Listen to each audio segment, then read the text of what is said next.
Hello, my name's Jasmine, and today for F Lounge I'm interviewing Johannes Reinhart, who's a WA photographer.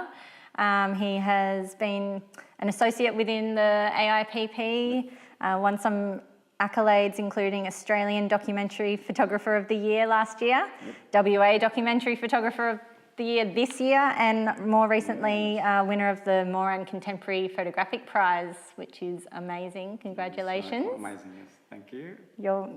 It's exciting. So my favourite 5 questions to start with. What was your career path? You're a wedding photographer, but obviously very passionate about street photography. How did you get into that? What's been your approach?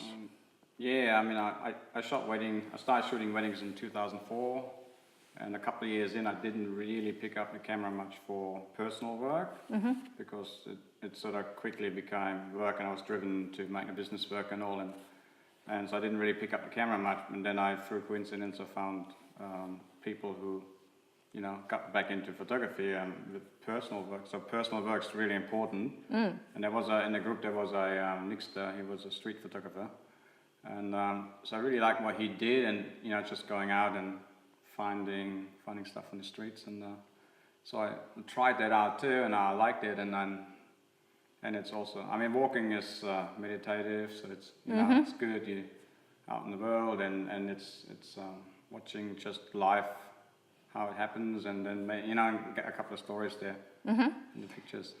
And so what's your approach when you do a lot of festivals and performance and things like that? I'm drawn to performance, circus. How when you're people. Getting images, how do you approach it? Are you literally just watching and waiting? So I'm totally relying on serendipity. I just go out. Sometimes I find spots where I think, that would make a really good background. Then after about 2 minutes, I get itchy feet. So I might wait 3 minutes, and then I move on because I find it hard to stand around. I always feel like I shouldn't be here. And I just people think, oh, what's he doing? So I'd rather walk around, and then when I see someone, I look for interesting people or anything that draws a reaction from me, and then I sometimes you see someone coming, and then you look for a background, and then you run down the street 10 meters or something. Sometimes you just go bang, and that's the picture. Sometimes I just move around trying to get a good sort of better light, and then maybe then once I do that, I work on my composition while shooting. I always try to get a good composition. Just that, and because I'm doing it, like 10 years now or something like that, it's becoming muscle second memory. nature. It goes really quick that I just sort of quickly compose, and it's sort of more muscle memory, and I think because I remember when I started, it was really getting your focus right. It was an issue. It was something to get better at, and now an exposure to you think, how am I going to do this, and just by keep on doing and rinse and repeat, you get better and you get faster, and then by being faster you can catch get those shots moments. that they're harder to get because everything's so fleeting. You can just then react to whatever you see. Very good. So any tips for particularly anyone sort of never done street photography, kind of daunted by it? One of the hardest things I think is getting close to people, being brave enough to and also, you also can do street photography where you ask people. Most of the times I don't, because I like people to be natural, but it's getting over that hurdle. And I think just asking people, can I take a photo of you, and being honest, and I ask why, and you just tell them, because I like to take pictures, I like to get better at my photography, whatever your reason is for, or you have an interesting face. I like your shoes. So you can just, once you get closer to people and ask them, then you learn that it's less intimidating than you think it is.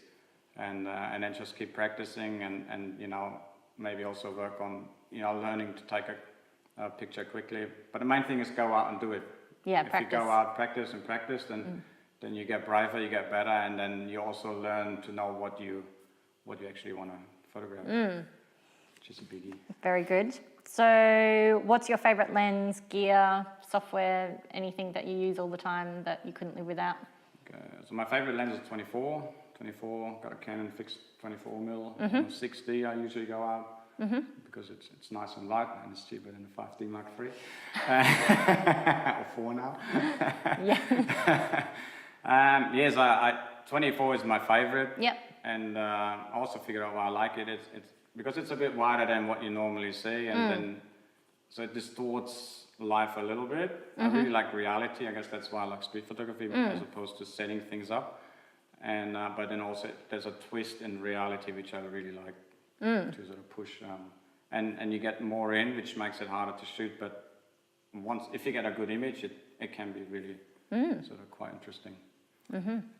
Very good. What do you shoot at aperture-wise mostly with the street photography? Is it quite... A lot f8. Yeah. But I'm thinking of breaking out from there and just more low depth of field stuff maybe. So yeah, I do a lot of f8, F9. Yep. Well, I probably shoot f12, but it's the noise there, the dirt and the sensor shows up. So. No, that's all right. I just was curious. Yeah. So, best advice that you have been given in your career? Okay. The best advice I'm given by Moshe Rosenzweig. He's the festival director of Head On Photo Festival. Okay. And I had a portfolio with him, I think it was about 4 years ago. And that sort of changed everything in my photography.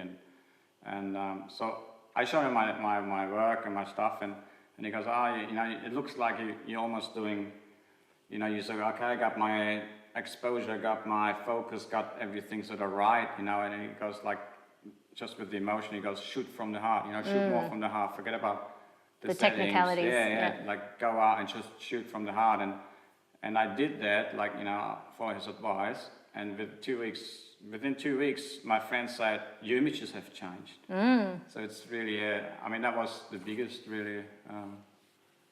good advice I got. Yeah. So just shoot from the heart and do what's sort of inside. Good advice. And, was good advice, Yeah. You should do it too. So, I guess besides him, what other photographers have been the biggest influence on you? People's work that's inspired you, I guess, or in life. It's the hardest general question for me to answer. I'm sure there's heaps, but just a few there's key heaps. ones. It's basically everyone and everything I've seen. Excuse me. Also a lot of like artwork and paintings and things. But I think Steve McCurry is big because he was present from my childhood. Like looking at magazines and seeing photos. Another one is Trent Park. I think he's just exploring and pushing what you can do in photography and see what he's discovering camera settings. He's really pushing stuff. I think I sort of like doing that too. And not as good as him though. And you can. Some people would. Antion, what's a Magnum photographer? He's got a lot of blurry images. Yep. He's got those blurry images of prostitutes and a lot of naked people, and I'm really drawn towards that sort of stuff. And I really like the blurriness that paint really feels. I do quite a bit of that. I think, there's lots more. No, that's that's good. In your opinion, what makes a good picture stand out from the average? I think it's a feeling. Not just having a clean, well-composed picture, but have something that evokes emotion. I really like pictures that make me feel. And just more than just a pretty picture.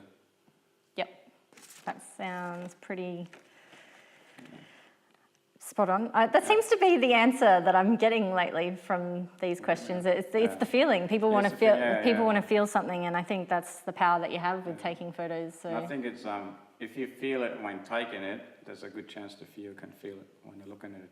Yeah. So it's not an easy thing. It's not, you have to, if you open up yourself, be vulnerable and feel, there's more chance you take pictures like that than if you're just looking for cool shots. Yeah, I agree with that. So how has winning these big accolades recently affected you? Has it changed the way you look at your photography? Yeah, I got a big head now. It hasn't. It's after. It's pretty fresh, this more recent win. This more recent win is pretty fresh, but that's I still feel I got my head in the right place, as in like a year ago after winning Australian Documentary Photographer of the Year. It took me couple of months before I went back doing what I did before. Because I've seen a good image and I think, there might be something for an award, and then that's not how it works. It really works with, you're pushing. Because you felt the pressure to keep doing well, or you just... I didn't give myself that pressure, but I tried to do well. I still try to do well, obviously. I mean, always, yeah. But it's really when I do stay playful and just, muck around and push what I can do and try, then I take those really good photos when it's free flow, when it's not forced. And I think when you think about awards, then you sometimes you think, I do have my exposure right. You think too much about the technical instead of going, okay, how can I make this different? How can I make this better? How can I push this? How maybe I want to go blurry or something, which probably doesn't do well in awards, but might help me to get the next great picture. So it's more like really the playfulness. And this time I haven't shot that much since, but I'm still, I think it's quicker. It's not an issue I don't try to have pressure on myself as I go. I try to get the next good image, and that's really what it's always been, trying to get the next great shot. Challenge for us all. That's right, yeah. And I've seen that you've just started offering mentoring to other photographers, which is exciting. Yeah. Tell me about that. How can people find out more info? So is this for only people in Perth? Can you do... It's pretty much for only people in Perth at this stage, unless you find enough people to fly me over to Sydney or Melbourne or Brisbane or something like that, or Paris. Good one, So I'm trying to do one-on-one mentoring, not for photographers, but for people who sort of already know how the camera works, who are on their journey, and then just trying to help them to be the best photographer they can be. That's my end goal, not push, but help nudge develop, people in a direction so they can be the best they can be, and that might be a different thing for everyone, so I'm quite keen on that, and I'm excited. Well, congratulations. It's an exciting new adventure, and thanks for your time today. Thank you. And thanks for stopping by. We'll see you next time.